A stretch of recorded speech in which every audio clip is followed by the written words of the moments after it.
another edition of Access Central TV. I'm Andy Hersman, and today I have a very special guest. I have a pastor here. How about you tell us who you are, what your church is, and explain to us what it's all about. Sure, Andy, I'd be delighted. I'm the pastor of Shelter Rock Church, which is a multi-campus church, which means it has more than one location. Mm-hmm. It has a location in Manhasset, a location in Syosset, and a soon-to-be brand-new location is opening up in Westbury October 4. And church of around 1,500 people.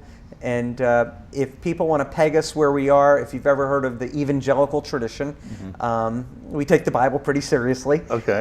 That's where we fall in. We have very vibrant worship, electric guitars, drums, bass, wow. And kind of a passionate environment. Mm-hmm. And I've been pastor there for about 14 years. Wow. So, okay, very good. And is there some kind of website or an email? Yeah, I mean, it's very easy. If you want to spec us out, it's shelterrockchurch.com, shelterrockchurch.com. And you can even, watch live on Sunday morning. There are 5 different services. You can pick the one that fits your time frame to watch live, or watch the archives of previous messages and all kinds of topics and things to look into. Fantastic, very good. Now, the reason why I asked you here because, most people, I don't know if a lot of people know, but I'm an atheist, and I'm not one of those people that goes, oh, there's absolutely no God, and that's the end of it. I'm trying to be open-minded about it, because no one really can prove if there's a God or not. And I always ask people who believe what they believe and why they believe it. Sure. And the confusion I get is, I'll go to one church and ask that question, and then I'll go to the church down the street, and they'll have a whole different set of interpretations of the Bible.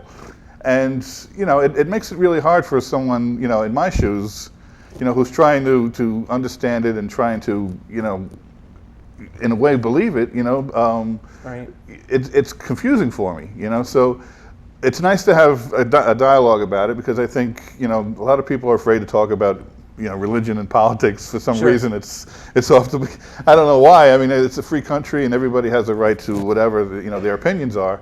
And I think if more people talked about it and was open about it, I think it would help people get along better and understand each other.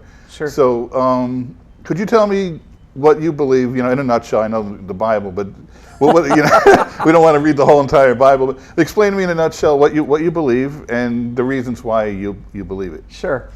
For me, you have to tell a little bit of a story as to how one gets there. If I read your bio correctly, you grew up in a Catholic background? Yeah. But your mom really didn't believe it. She's like, we do this, it's not really something we're serious about. Well, she told me it was important to believe in a higher power.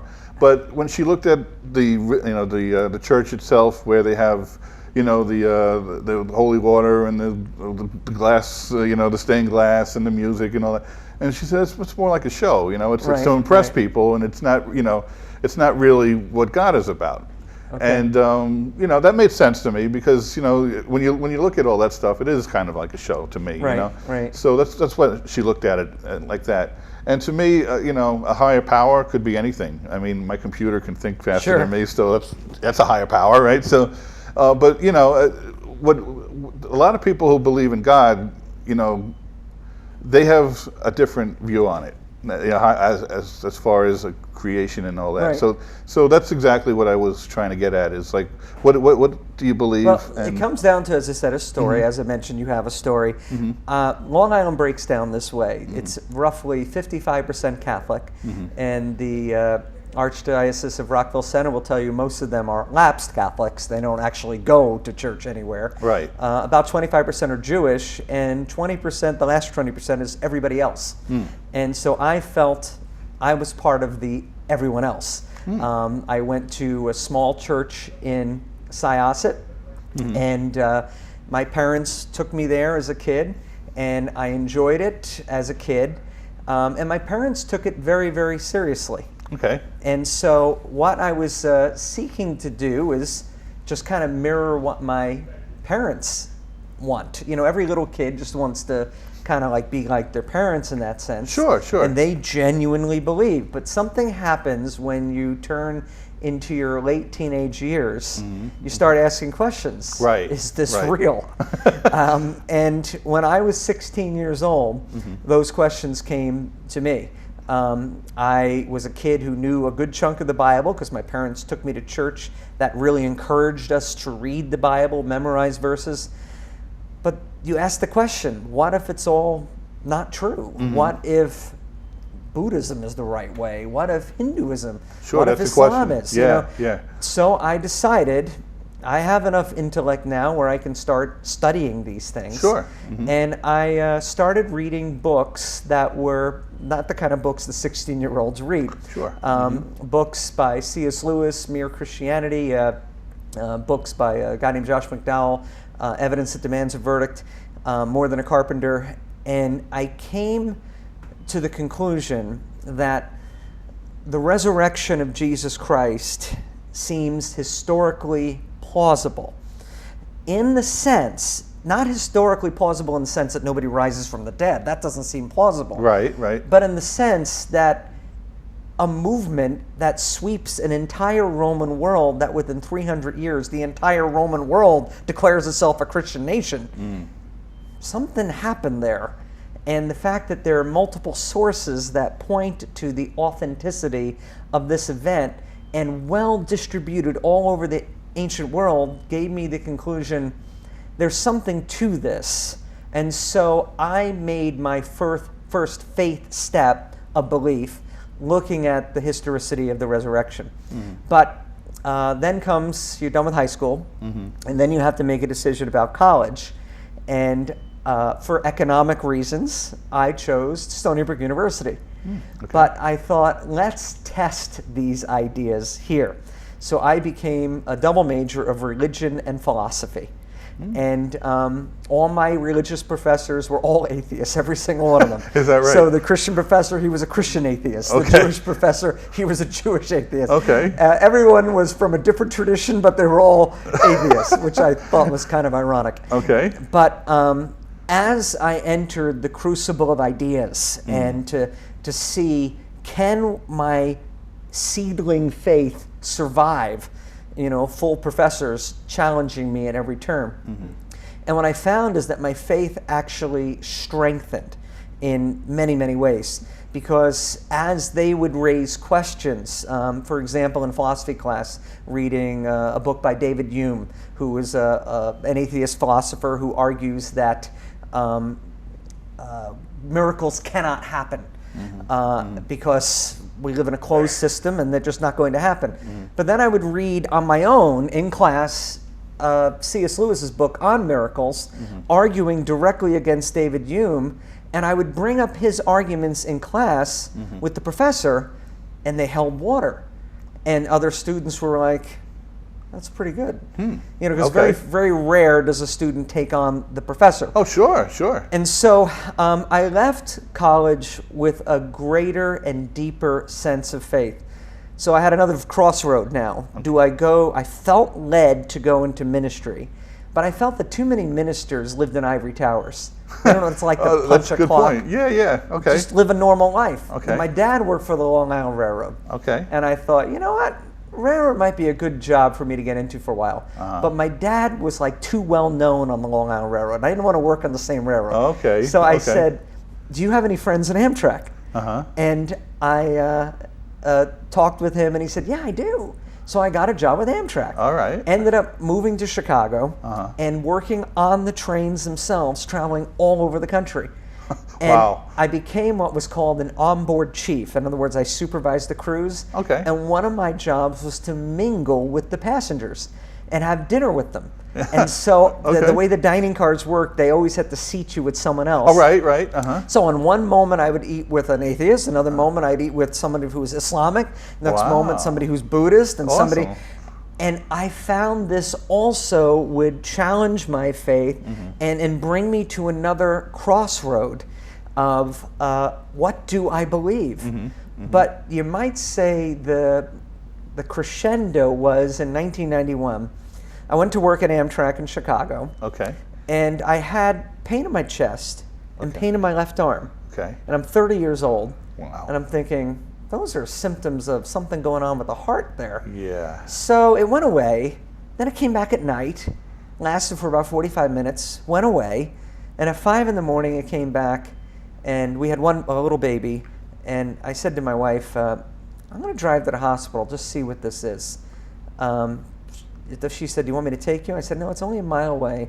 It's probably nothing. I'm 30 years old. Oh, yeah, I have yeah. no heart disease in my family. Wow. So I go to the Central DuPage Hospital, and when I go in, they think maybe you're having a Maalox moment, because Okay. I'm 30 years old. Right, right. But then they do all these tests, and this CPK test back, which is an enzyme test, came back registering muscle damage. Wow. Now, if you're having a heart attack, it registers around 1,200. I was registering around 700, and normal is below 200. Wow. And they said, so we're going to admit you to the cardiac care unit. The next day, they did all kinds of tests. The following day, they did more tests, and they diagnosed me with myocarditis, which is an inflammation of your heart lining. Okay. And they basically said your body is rejecting your heart as an organ belonging to you. Oh, boy. The only cures are organ rejection drugs, which are imperfect cures because they damage your other organs, Oh, wow. or a heart transplant. Wow. And this was kind of a sobering moment Oh, for a yeah, 30-year-old. I could imagine, yeah. But I did, I was a man of faith, and I said, Lord, I am sensing that the story of Shadrach, Meshach, and Abednego in the book of Daniel applies to me. And what happened in that story is these three guys go before the king, and the king says, either bow down to my gold statue or I'm throwing you into the fiery furnace. And they said to the king, we think God's going to deliver us, but even if he doesn't, we're still not bowing down. And so end of story is, they ended up in the fiery furnace and God delivered them. Yeah. In my case, I just felt, I think you're going to pull me through this, Lord. But you know what? You gave me 30 great years. I have nothing to complain about. Okay. And so I went to bed that night, slept like a baby. The next morning, they did more blood tests. Doctor comes in and says, you're back in the normal range. I said, I am. He said, well, don't get your hopes up. Yeah, We're yeah. keeping you here. Okay. So the next day, more blood tests. You're still in the normal range.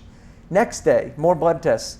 You're deeper into the normal range. Wow. And the doctor's last words to me before releasing me was, you could go home and run the marathon.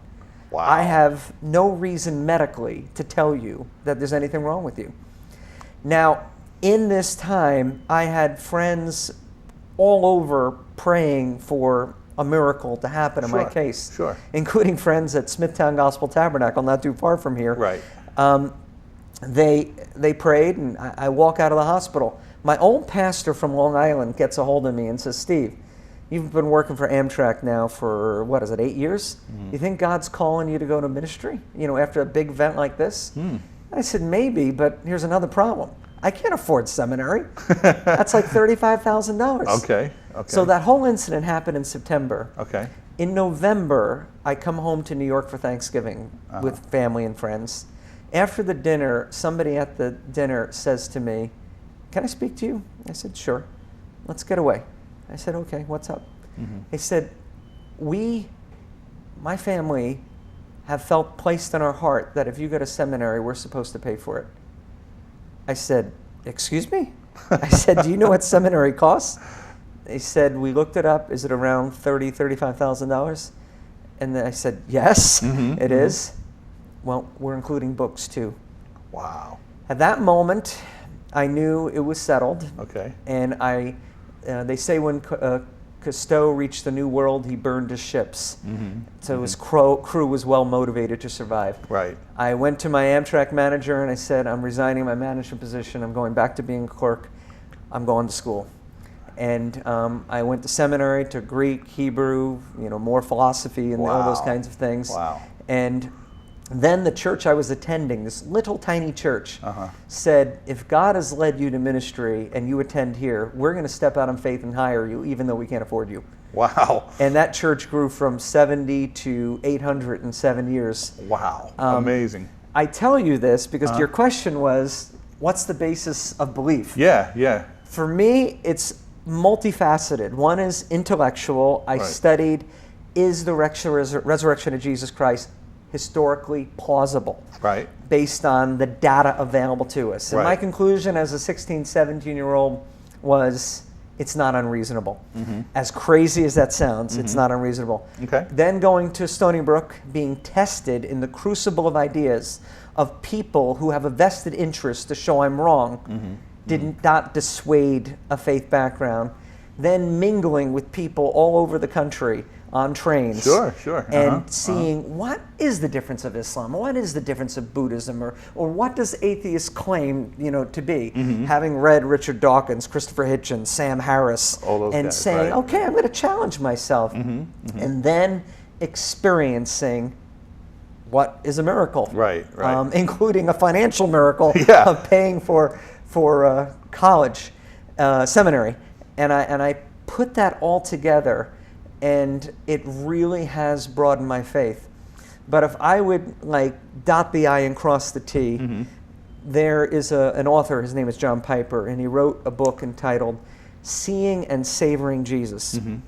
And his premise in the book is this. He said, it's true, we believe as Christians that we can give you an intellectual set of claims that will hold water and could be profoundly convincing as to why one should become a Christian. But should that be necessary? Shouldn't it be self-authenticating? And that is when he said something that has always stuck with me. He said, seeing Jesus is like seeing the sun and knowing it is light and not dark. Seeing Jesus is like tasting honey and knowing that it is sweet and not bitter. There is a self-authenticating value to that. So at the end of the day, I would have to say, the longer I have been a Christian, my intimacy and closeness of following Jesus and I don't know how to put it a different way, being in love with him has been deeply compelling. Well, that is a compelling story. I mean, that blows me away. And I could see why somebody like you would believe it, because, that you see all the pieces. Yeah, all the pieces came together. The personal experience to go through something like that. I mean, that's traumatic, first of all. But, and then the outcome, where it's almost, no one could really explain it, right? So, but what would you say to somebody like me who hasn't had an experience like that? Sure, that's a fair question. I would say compare worldviews that are out there. In terms of, let me pick atheism for a moment. Okay. Atheism, some atheists will claim it's actually a lack of belief. I think it requires far more faith than I have to be an atheist. For example, you have to disregard the law of causality, because you come to the Big Bang and no atheist has dared to claim what's before the Big Bang. They just know we're here, so it must have happened, and hopefully science someday will discover how we got here. Right, okay. But when I look at the law of causality, Christianity doesn't have an answer for that. It's an unmoved mover called God.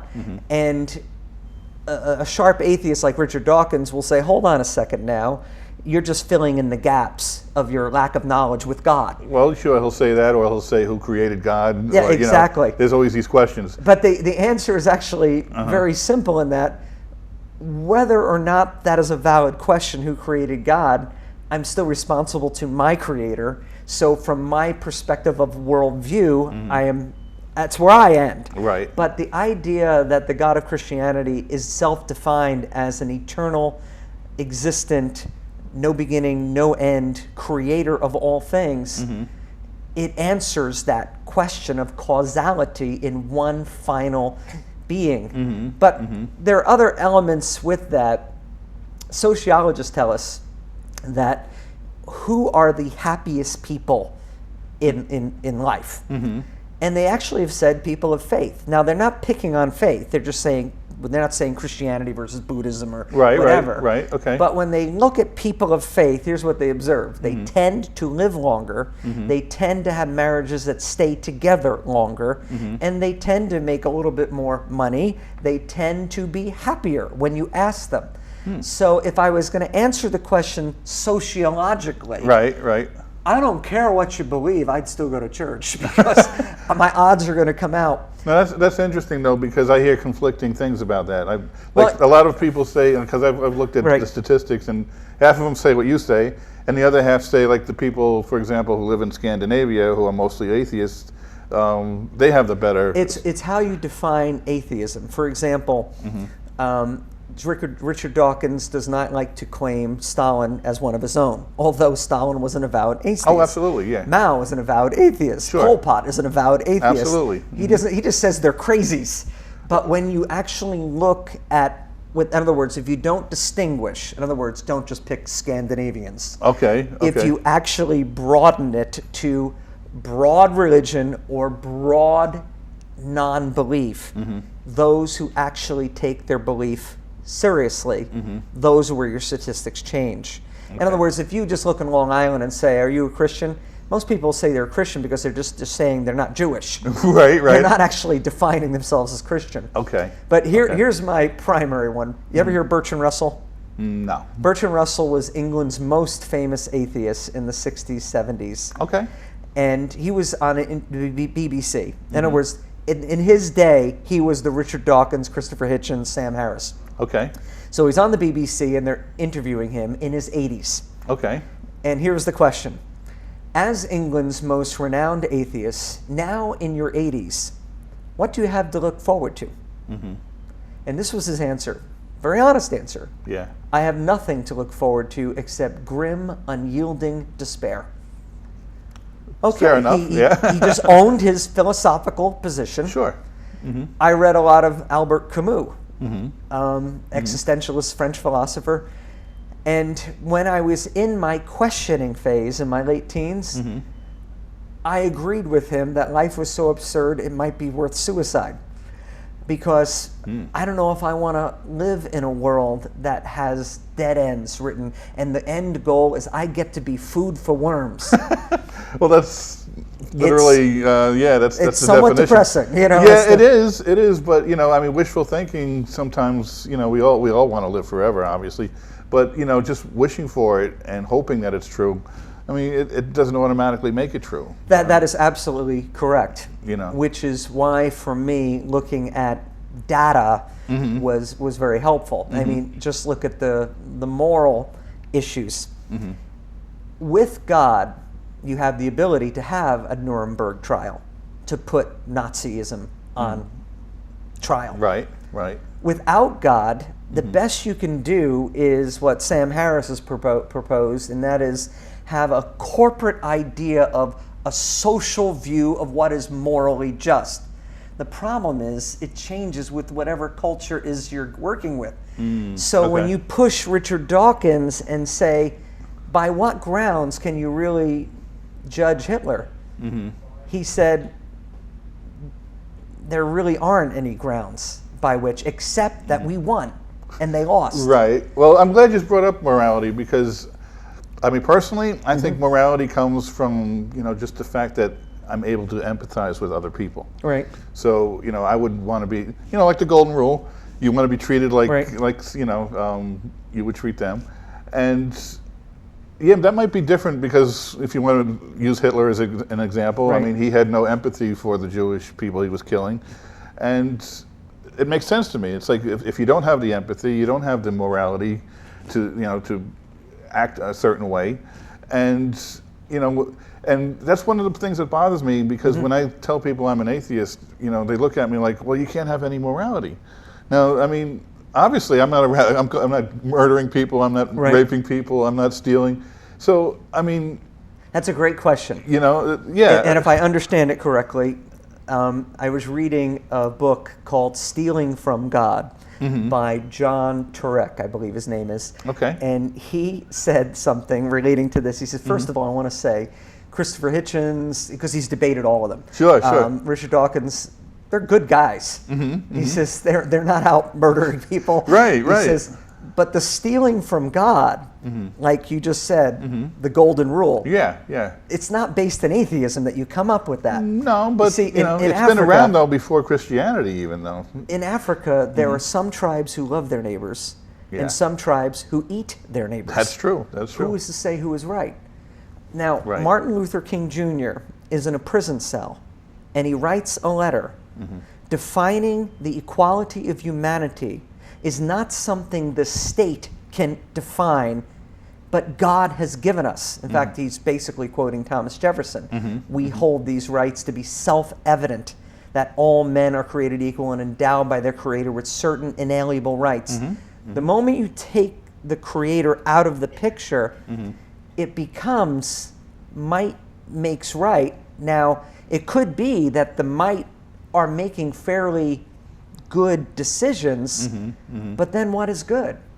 I mean, what is your standard by what is good? Well, again, empathy, I would say. You know, it's as long as you have the empathy and you use that, you know, with logic and critical thinking. I mean, you're going to make the right choice. You know, it's just there's no other way around it. It's just defining what is that right choice by empathy, because empathy will only take you so far in the conversation. Well, yeah, that's why I say you also have to have some kind of critical thinking involved. You know, what makes sense and what doesn't. But no, it's an interesting topic. I mean, I can go on forever with that. But unfortunately, we're running a little bit low on time. But I just a quick, you know, what about evolution? Do you believe in, or do you accept the evidence for that? I see microevolution is obvious in terms of small changes within species. Macroevolution is scientifically implausible. And how can you make such a bold statement like that? Yeah. Well, just ask Stephen Hawkins. Just ask Richard Dawkins, and they will tell you maybe aliens seeded the world. Well, that's a possibility, but you're in this problem right. that everybody knows that the Cambrian period, this burst of complex life came, and there's no intermediate stuff that happened. And when you look, there's a physicist, Michael Behe. Yes. And you sounds like you've heard of him. Yes. But he wrote a book, Darwin's Black Box, in which Darwin gave this proposition that if you could actually look in the cell, which he couldn't, and if it was found to be complex to the point that random changes couldn't bring it about, then that would show Darwinism at its core does not succeed. I think the reason why Darwinism has such favor in all our institutions comes down to this. Nobody wants to run to theism because that means we'd have to answer to some God. And so I'd rather believe that aliens seeded the planet than any other alternative. So fair. When you come down to it, if these guys all have in common that little green men seeded the planet, of which we've never found them, that's a weak fundamental foundation for macroevolution. Okay. Well, I want to talk more about it, but unfortunately, we're really running out of time. You know, just to sum up what I think is, if small changes could happen in a small amount of time, then big changes can happen in a big amount of time. That makes sense to me. But except when you ask John Lennox from Oxford University about the mathematical probabilities, well, that I would look into. You'd have to go longer than anyone anywhere is talking in terms of the length of the age of the universe. All right, fair enough. I will look into that. But you know, before we go, I just want to thank you once again for coming. And maybe you could give me some advice as far as, you know, when I get a lot of different reactions when people hear I'm an atheist, and most of it's negative, and I really want to respect people's beliefs, and I really want to get them to you know, respect mine also. Is there any advice quickly? How much time do we have? We have maybe 30 seconds. I think what you said to me is, I'm a nice guy. Yeah. And you also said, I am wanting to find out. I think all of us should have that attitude. That's why I went to Stony Brook. I want to find out. And I don't think religion or atheism or anything should be afraid of questions. Well, questions are good. I agree. I appreciate that. Well, we're going to have to wrap it up. I really thank you so much for your time. And hopefully, maybe we can do this again sometime. You know, we just kind of scratched the surface here. I know. But you know, it was a very interesting topic, and hopefully, you know, the audience would gain something from it. So until next week, this is Access Central TV, and tune in again next week. Thanks a lot for watching. Access Central TV.